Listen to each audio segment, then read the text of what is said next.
Səni hər an gözləyərəm, izləyərəm pəncərədən. Baxışlarım bulaq kimi axıb gedər küçələrdən.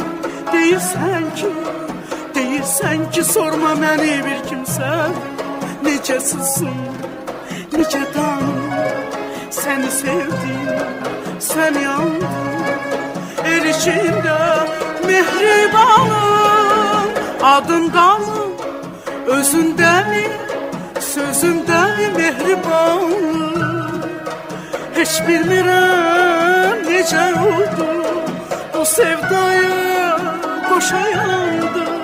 Sevirsənsə, eşqimizdən axı niyə utanırım?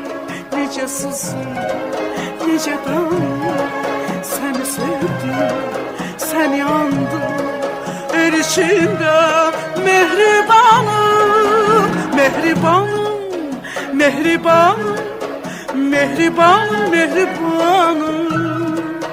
Qonçam mənim, gülüm mənim, ulduz dolu gökyəşanım.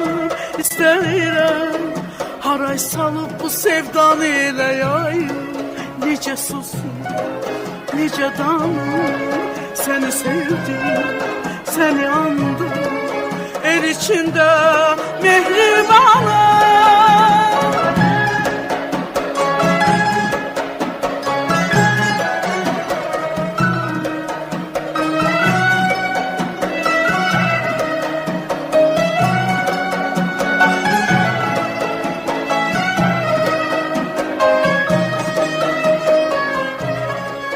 Necə susun, necə tanım, səni sevdim, səni andım.